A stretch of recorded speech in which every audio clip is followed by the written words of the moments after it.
ఇట్లా చేప ముక్కలు తేటగా కడుక్కొని జల్లిబుట్టలా ఆరబెట్టుకోవాలి. కాసేపు నీళ్ళు పెట్టినాక తీసి ఉప్పు పసుపు పెట్టి గాలికి మంచిగా చక్కగా ఆరబెట్టుకోవాలి, ఫ్యాన్ గాలికి ఇంట్లో.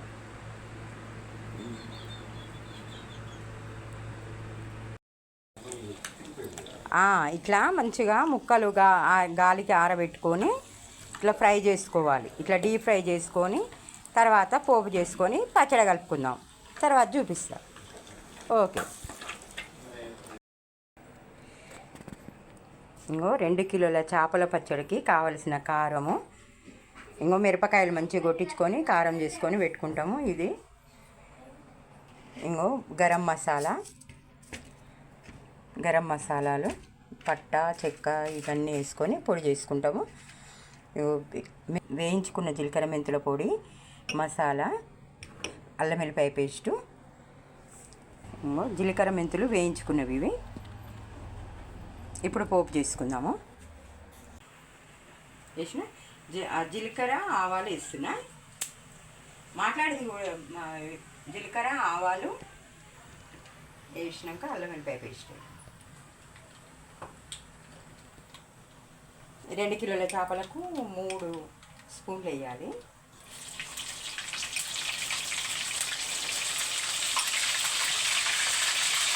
దూరం ఉంది.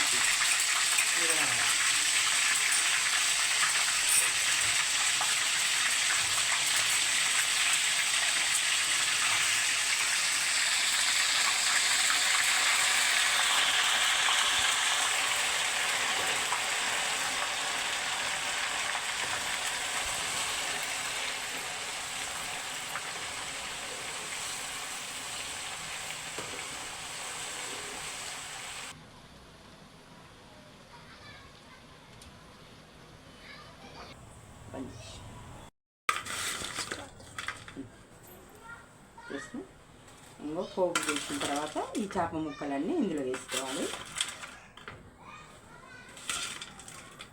అల్లం వెల్లిపాయ మసాలా అంతా చేప ముక్కలు పడుతుంది, మంచిగా ఉంటుంది, ఖరాబ్ కాకుండా ఉంటుంది.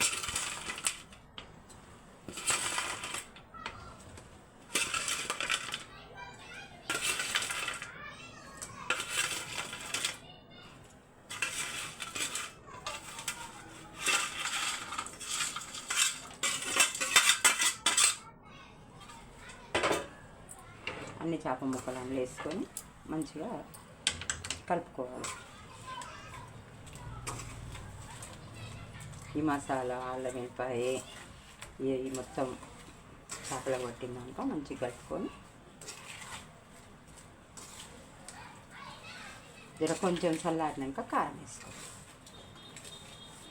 వేడి మీద వేస్తే నల్లగా అవుతుంది కారము. కొంచెం చల్లగా అయిన తర్వాత ఈ గ్లాసున్నర కారం అందులో పూసుకోవాలి. ఉప్పు కూడా ఆల్రెడీ వేసేసిన. ఈ కారం కూడా అందులో వేస్తాం. గ్లాసున్నర కారం వేసుకొని ఇది కలుపుకోవాలి. కలుపుకొని పెట్టుకుంటే అయిపోతుంది. చేపల పచ్చడి రెడీ అయిపోయింది.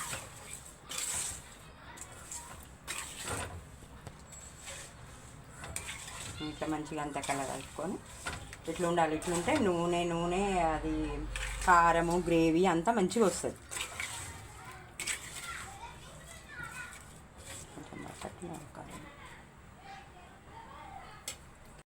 పచ్చడి రెడీ అయిపోయింది. ఈ పచ్చడి మంచిగా ఒక 3 నెలల వరకు నిల్వ ఉంటుంది.